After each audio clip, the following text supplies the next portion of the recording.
এটা কি ধর্মনিরপেক্ষ দেশ? এটা কি গণতন্ত্রের নমুনা?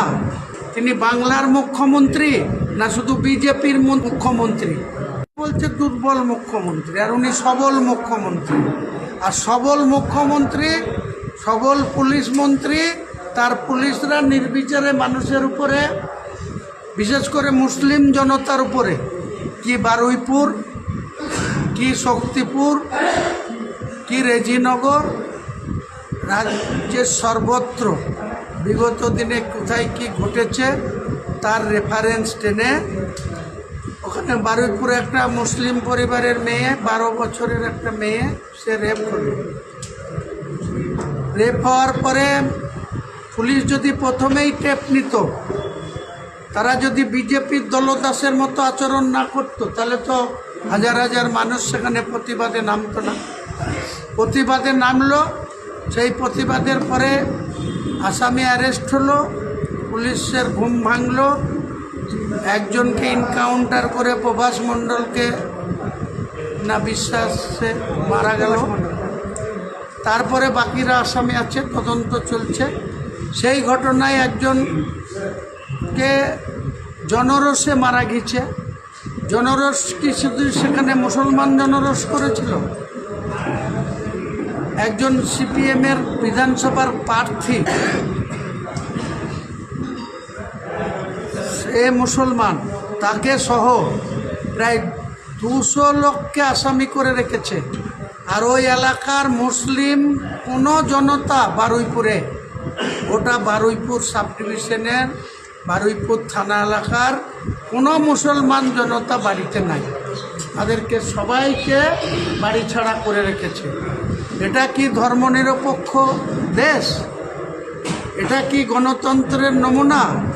এটাই কি তিনি বাংলার মুখ্যমন্ত্রী না শুধু বিজেপির মুখ্যমন্ত্রী? 21শে জুলাই বাংলার মানুষের কাছে এবং বিশেষ করে কলকাতাবাসীর কাছে একটি স্মরণীয় দিন এবং একটা কালো দিন। কারণ এই 21শে জুলাই যখন মমতা ব্যানার্জি যুব কংগ্রেসের সভানেত্রী, তখন প্রদেশ কংগ্রেসের সভাপতি সোমেন মিত্র প্রদেশ কংগ্রেসের অনুমতিবিহীন, কেন্দ্রীয় কংগ্রেসের অনুমতিবিহীন তিনি, মমতা ব্যানার্জি একা যুব কংগ্রেসের সভানেত্রী হিসেবে সরকারের বিরুদ্ধে, বামপন্থী সরকারের বিরুদ্ধে রাইটার্স বিল্ডিং ঘেরাওয়ের ডাক দিয়েছে। এবং সেদিনকে ঘেরাওয়ে ডাকে 13টা যুবকের প্রাণ যায়, তার মধ্যে একটি মুসলমান। সেদিনকে বামপন্থী সরকারের উপর পুলিশের যে অর্ডার ছিল, সেই অর্ডারে মমতা ব্যানার্জিকেও এনকাউন্টার করার অর্ডার ছিল। যদি সেই 21শে জুলাই মমতা ব্যানার্জি 13 জনের সাথে যদি উনিও শহীদ হতেন, তাহলে আজকে 14টা হতো। কিন্তু সেদিনকে যে ছেলেটিকে অর্ডার দেওয়া হয়েছিল মমতা ব্যানার্জিকে এনকাউন্টার করার, তার নাম ছিল সিরাজুল মণ্ডল। তিনি ছিলেন মুসলমান। তিনি মমতা ব্যানার্জিকে এনকাউন্টার না করে বন্দুকটা নামিয়ে দিয়েছিলেন।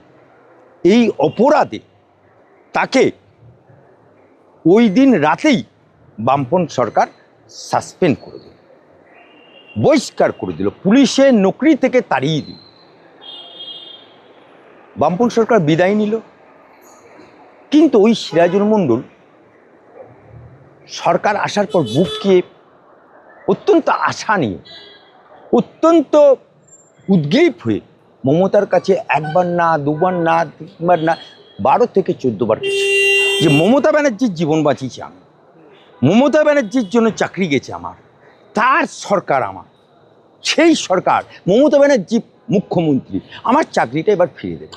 কিন্তু মমতা ব্যানার্জি এত বড় গাদ্দার, এত বড় নিমকহারাম, এত বড় বেঈমান যে সিরাজুল মণ্ডলের চাকরিটা ফিরিয়ে দেবে। এই 21শে জুলাইটা হচ্ছে কংগ্রেসের 21শে জুলাই। মমতা ব্যানার্জির একটা স্বভাব ছিল, সবেতেই স্টিকার মেরে দাও।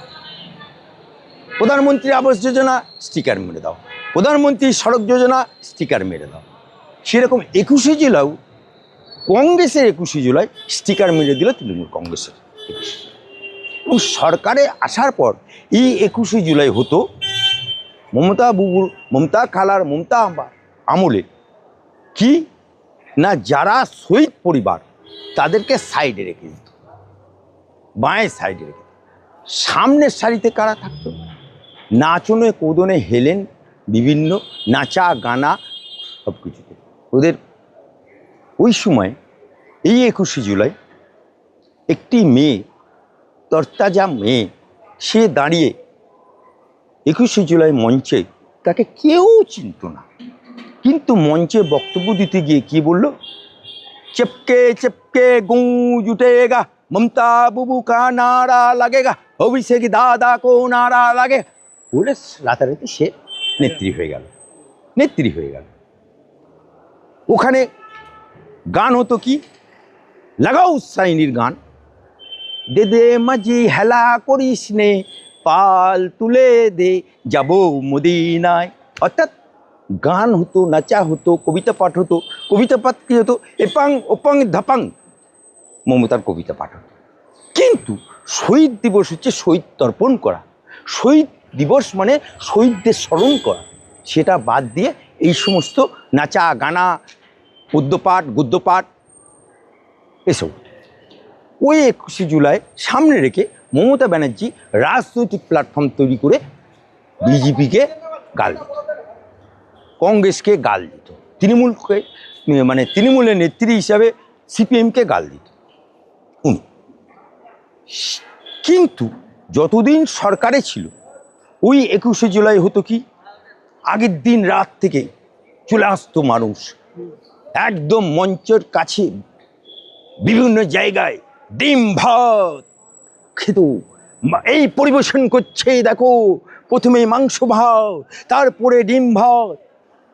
আমরা দেখতে পেতাম কি 21শে জুলাই হচ্ছে, গ্রাম বাংলা থেকে মানুষ উজাড় করে আসছে 500 টাকা রোজ। কি না, কলকাতা দেখনেওয়ালা, কলকাতা দেখবো, ভিক্টোরিয়া দেখবো, বিনা টিকিটে হাওড়া ব্রিজ দেখবো, এই সমস্ত কীর্তিকলাপ আমরা দেখেছি। কিন্তু যখন মমতা বুবু, মমতা পা, মমতা खाला सरकार 26 साले चला गया, हम लोग क्या देख रहे हैं?